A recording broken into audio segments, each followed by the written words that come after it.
What is going on, guys? Welcome back to your 34th JavaScript tutorial, and this tutorial is probably going to be pretty quick because I only have one small thing to talk about, but it's a really cool technique and the easiest technique for printing out an array, so you definitely want to pay attention. So let's go ahead and first create an array. I'm just going to name it stuff, why the heck not, and new array. Let's just go ahead and create it right in here, and go ahead and type like 5 random words like apples,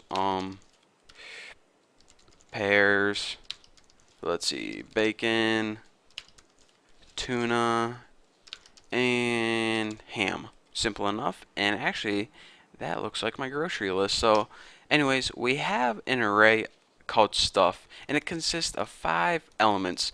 The first thing that people like to do before they just go ahead and print it out is you probably want to sort this in some kind of order, and might as well just use the sort method and it'll sort it in alphabetical order. So go ahead and take stuff and use the sort method, and now what this does is it sorts the array stuff. So now whenever we print it out, it's going to be in a nice, neat alphabetical order. So we're saying, alright, let's just go ahead and print out this array using, the technique we learned before. We go ahead and make a for loop, and then we go ahead and set I equal to 0, and then we go ahead and set I is less than, and then we go ahead and count the elements 1, 2, 3, 4, 5. So we can go ahead and set I is less than 5, and this is going to loop through it 5 times. Simple enough. But a better technique is this.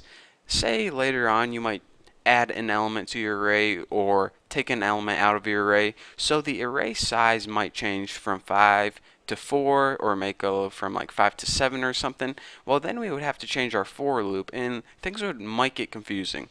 So a better technique is this. Whenever you start at 0, your second parameter can just be I is less than the length of that array. So now, later on, if you were to change the size of this array, you wouldn't have to change this variable. This variable would automatically know to count however many items are in your array. So I'll show you guys that later on, but now, again, go ahead and increment it by 1 and we'll be good to go. So now all we have to do is tab and document dot write anything you want out on the screen. So using that technique we learned in the last tutorial, if we just go ahead and put our array and use I as the index, it's going to work perfectly since it's going to start at 0 and go all the way to 4. And since there are 5 elements in our array, 0, 1, 2, 3, 4, that's going to give us our 5 indexes as I, and it's going to work perfectly. So we can print it out like this, but it might appear a little jumbled, so I'm going to go ahead and add a line break using that right there. So now each item in our array will appear on a new line whenever we print it out on our web page. So let's go ahead and save this, launch in Chrome, and check it out. Our array, which was jumbled before, is now sorted in alphabetical order, and we also printed out nice and neat on each line. So go ahead and let me show you guys the benefit of this. So now let's go ahead and delete bacon or something.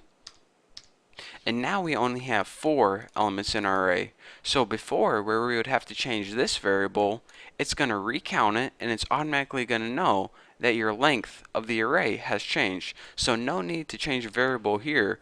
While whenever we save it and refresh it, our program is going to continue to work fine. So the technique I want to teach you guys in this tutorial was basically, instead of a number here, which would be the size of your array, you can just use this length property, and what this does is it automatically counts however many elements are in your array, so you don't have to worry about what number appears there. It's going to do all the dirty work for you, and this is really useful when you have an array like of 800 elements or something, so you don't have to count them every time. And aside from that, I just want to show you guys how you can use that index in the for loop to plug that in as the array index and loop through an array really easily and simply. So this is definitely combining this technique I taught you in this tutorial and the last technique. We learned basically how to use for loops and arrays to just build programs that work so easily together. So don't forget these techniques because they are definitely going to come in handy later on. So for now, that's all I have for you guys. But yeah, I don't know what I'm going to be teaching in the next tutorial, but it's going to be pretty cool. So thank you guys for watching. Don't forget to sub, and I will see you next tutorial.